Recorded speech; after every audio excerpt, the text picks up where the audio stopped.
Good afternoon to everyone. Those of you who are tuned in via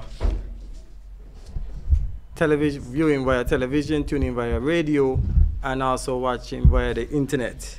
A pleasant good afternoon to you.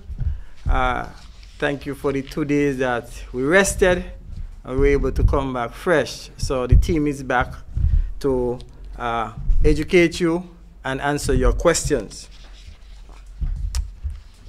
Today we will begin with a presentation, as we have everybody is now moving high-tech with technology, so I cannot stay behind. Right? What do you think?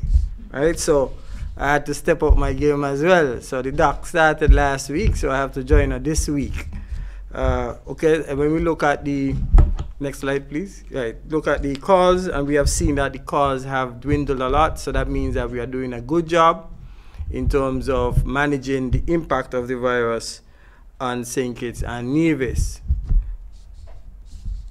So we looked at the number of enterprises that the COVID compliance task force has carried out today. They have engaged a total of 50 businesses, 12 passenger buses, and they also visited a ferry operator. Now let's look at some breakdowns in the categories. For example, the number of businesses that are adhering to 6 feet distancing, and on the inside, out of the 40 that they visited, 37 were compliant, giving us a 70% compliance rate. 30 square feet per person observed, 38 out of the 40, giving us 72. And what they do is they collate all the information and put all together, meaning the buses, the ferry, and the businesses or enterprises. Distance markers at the checkpoints. So for example, if you go to the cashier, next time I will have the pictures for you so that you can see. At the cashier, if you walk up to the checkpoint, businesses should have a marker there for you to be able to stand and be able to do your business. So out of the businesses visited today, number of businesses visited today, 57% are compliant with that rate, with that particular matter. Distance markers on the outside, we're looking at 31, which is 58%. What's the challenge with that? Businesses are being advised that if you use duct tape or some type of tape, persons are going to be walking on that tape all the time. So therefore, you will need to, every now and again, during your maintenance, put a new or fresh piece of tape so persons could have visible indicators. So I'm admonishing business places to do that. Remember, we are trying our best to create a new behavior in this new norm. So it's important that you comply. Sanitize, well, face mask being worn, 66%. Only 35 were in compliance. We keep getting this lot of questions about the face masks and so on. I think Dr. Laws and Dr. Wilkinson have done a good job in ensuring that they educate persons about the use of the face mask. Sanitizing doorknobs and hands upon entry, that seems to be reasonable. I think everybody's getting the hang of it. I think people are being cautious. And I am certain we will continue to see an increase in that category. Again, I want to share some information with you. I was looking at a clip the other day in India, and when I look at the line when they open up the liquor store in India, the police had to actually close down all the shops because persons were looking more liquor than actually health supplies, essential, so they had to shut it down. We also have examples in the Caribbean where persons also went after the liquor viciously. My colleagues in St. Lucia was telling me about it, where the authorities had to do something. I think I want to commend our people here in St. Kitts and Nevis. We have had 1 or 2 challenges, but I think that you are doing extremely well. And in that same breath, I must tell you that we will be engaging you, the bar shops operators, and also the restaurateurs, so that we can have a discussion on how do we go forward. So that is coming up very soon. We're trying to identify an area that would accommodate social physical distancing so that we can engage you and have that discussion. It's very important for us. Transportation. Again, I was delighted today as I was invited to a ceremony where the Ministry of Transport, well, Infrastructure, Transport, and Post would have invited me to this ceremony. This ceremony where they launch a PSA in the form of a video showing the do's and don'ts according to the regulations for passengers and bus operators and taxi operators. I think that was a wonderful video. I want to commend the Minister for Transportation along with his staff, the Permanent Secretary, Mr. Collins, and others for creating that video. But I also must commend the bus operators for their resilience in being dedicated to doing their utmost best to educate their own colleagues and they themselves to protect themselves as bus operators. Oftentimes we look at essential workers only as those persons who are on the front line, doctors, we look at the security forces and so on, but you know, there are other critical elements or moving pieces in society that helps or contribute to making that puzzle come together. So to the bus drivers, we want to commend you.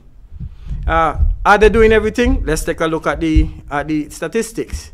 More than 2 passengers per row, that's what the regulation says. 92% of what was inspected or engaged today. Passengers and drivers wearing masks, that was very good at 85%. Windows fully open and partially open.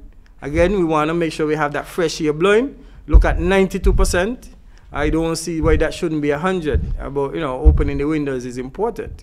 Again, I'm still happy that you're doing well. Doorknobs and handrests sanitized after every trip. And it also should be, the bus itself should get sanitized as well, the seats. It's important that you do that. So after you finish a trip, then you should sanitize your bus in the interest of your passengers, and then you move along. Okay, so we look at personal hygiene. Practicing good hand hygiene. Look at 100%. Almost everybody is doing something. Who don't have a little bottle of alcohol, have the little hand sanitizer, or I like my traditional water and soap.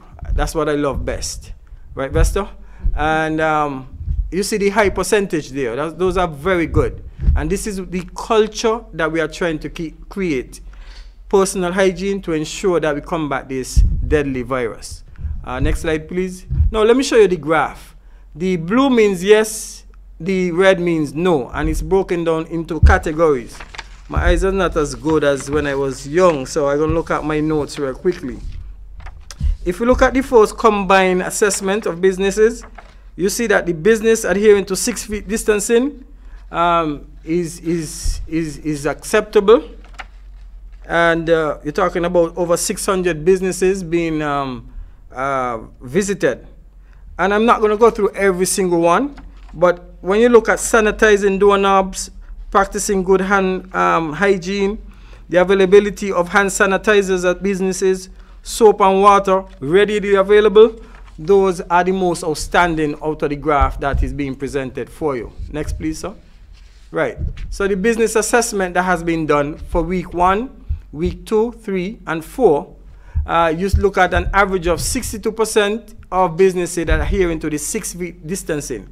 By now, I mean, I was watching a video last night after 11, after I did my little research and everything else I was doing. And I saw this video where a husband was trying to get into the bed and the wife had a stick 6 feet long. And every time he come, she will put the 6 feet. So when the husband came from work after getting paid that day, she saw the money being counted on the counter and she came. So he was able to pull his 6 feet stick as well to keep the 6 feet distance. So I think the culture is being built, yes? Right. If we continue at the persons for the 30 square feet per person observed, that too is acceptable. Distance at checkpoints, distance markers on the outside, face mask worn, sanitizing doorknobs and hand upon entry, that in itself is very good. So I see a lot of persons wearing the face mask or some kind of cloth. And yes, your questions and your concern, and I think I'm not going to touch that because Dr. Wilkinson and Dr. Lars has done a tremendous job in educating us in that sense. So you can see the combined assessment for transportation. I think the transportation sector is doing good in building their practices towards good practices, for social and physical distancing. And the team revisits and they check. So don't think because they come once, they're not going to come again. We have over 3,000 businesses to complete before the year is done.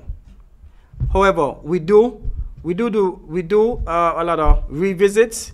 And for now, the statistics is showing that 77% of the businesses are compliant when we revisit. 23% are non-compliant. So please, that 23%, let's see if together we can get 100% compliance. I think that will be best for us in St. Kitts and Nevis. All right. Yesterday, Vesta Southwell, my able PRO, announced that we would have had a special edition of COVID-19 response and the law. And this program, we have had to cancel it due to some unforeseen circumstances. When we are able to bring this program again, we will inform you in due time, with adequate time. Persons, again, are encouraged to prepare for the hurricane season. And I'm going to give you a tip every day once I present. Today, I want to encourage you to look at your insurance for your property, and if you own a vehicle, also for a vehicle.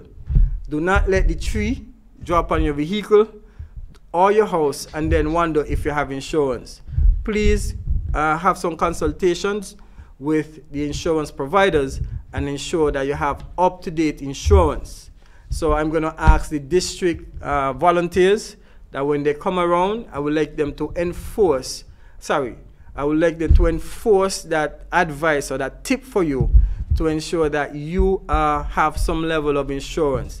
And if you are living in a house that is not yours, you're paying rent, you are a tenant, encourage your proprietor or the proprietor of the place that you occupy to please ensure they have insurance. Also, become aware of where your shelters are. Not hurricane shelters, but emergency shelters. Know where they are. They are very critical and important. I want to admonish you, the general public, that we are still facing a pandemic. We are not out of the pandemic. I saw where a prime minister within the Caribbean region, in particular the OECS, he said basically, and I quote him saying, when he opened his borders, prepare to see many cases. And that is critical for us. Let us do everything slow, methodical, and very thorough, so that at the end of the day, we could have a resilient St. Kitts and Nevis. So thank you for listening, and we are going to become more creative and innovative. I can't stay behind all the time. So thank you, and that's my contact information if you need to contact me. John James, thank you for helping me with the slide. I see your eyes going in and out. Thank you very much, sir. Vesta?